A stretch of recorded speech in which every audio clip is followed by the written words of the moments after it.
Pada akhirnya Roda kehidupan itu berputar. Familiar banget dong ya sama kalimat ini. Hidup itu kayak roda sepeda. Ada fase di atas, juga di bawah. Pernah juga ada fase di mana rasanya roda capek berputar. Sebenarnya bukan salah rodanya, tapi lebih ke penggunanya. Itu mungkin jadi cerminan buat kita.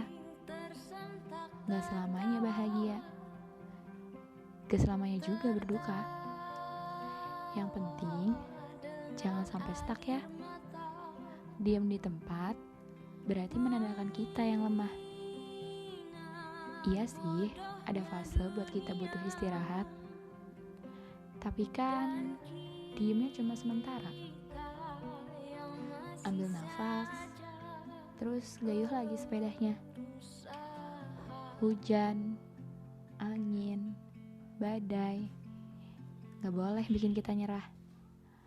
Apalagi perkara patah hati doang. Saat beban di pundak terasa berat, coba deh bercermin. Lihat muka-muka capek itu.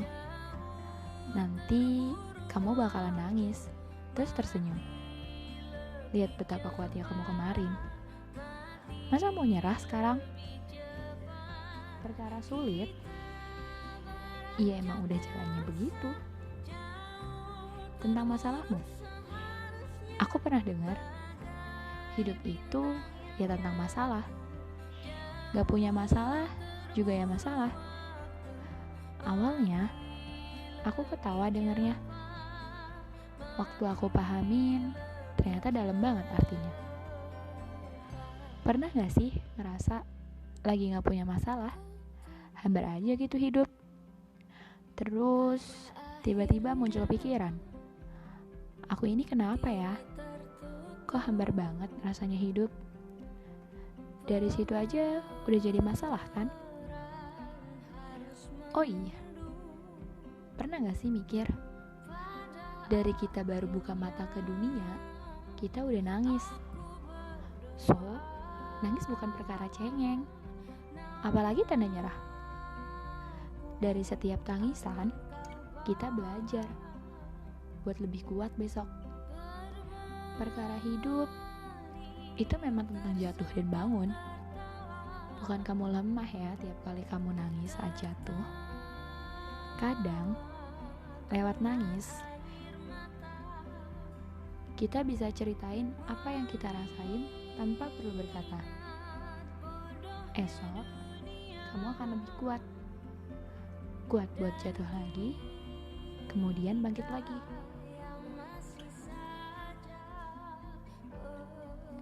Dear you all, di akhir bulan Juni ini, aku cuma mau bilang, semua orang punya mimpi. Dan gak cuma kamu yang pengen mimpi itu tercapai. Jadi, jangan lupa untuk terus berdoa, terus berusaha. Karena kita gak tahu usaha mana yang bakal tercapai. Begitupun doa, kita juga gak tahu doa mana yang bakal terkabul.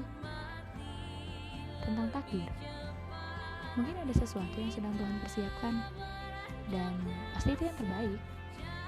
Bisa jadi kita sekarang di posisi yang kita gak suka sama sekali. Tapi dari posisi ini kita gak akan tahu rencana indah apa yang Tuhan lagi mau kasih ke kita di akhir.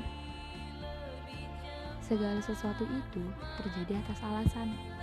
Tapi terkadang gak semua kejadian perlu kita tahu alasannya. Ya cuma perlu ambil hikmahnya aja sih. Toh juga gak selamanya bukan kita bakal hidup di dunia.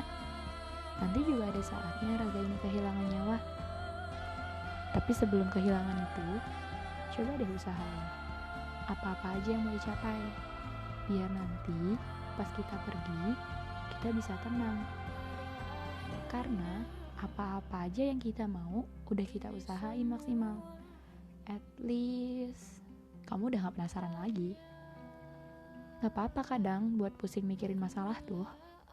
Karena makin dewasa juga kamu akan ngalamin fase dimana kamu makin banyak diuji. Gak perlu kamu tunjukin ke mereka tentang kesedihan kamu. Mereka cukup perlu tahu tentang bahagiamu, tentang bahagia kamu. Bahkan tentang ujian, itu akan tetap ada. Buat apa? Buat nunjukin kalau kita mampu melewatinya. Kita bukan gak bisa, tapi karena kita belum mencoba melewatinya aja. Gak masalah kok kalau emang kamu nyaman sendiri untuk saat ini. Lingkup pertemanan yang mengecil pun sesuatu yang wajar kok. Kelak, ketika kamu mulai nyaman kembali dengan dirimu, orang-orang yang menyayangimu akan menerima kembali apapun kondisimu itu.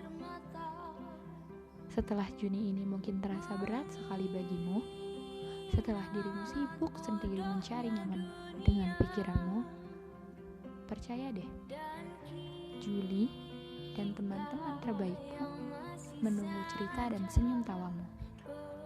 Ada banyak cerita yang butuh didengar dan diperdengarkan. Juni mungkin memang terkesan jahat karena membuat kita banyak menangis, tapi dia sangat baik. Sebabnya aku jadi lebih kuat, dan aku harap kalian pun begitu. Jadi yuk kita ucapin makasih buat Juni yang udah bikin kita jadi kayak sekarang. Lebih jauh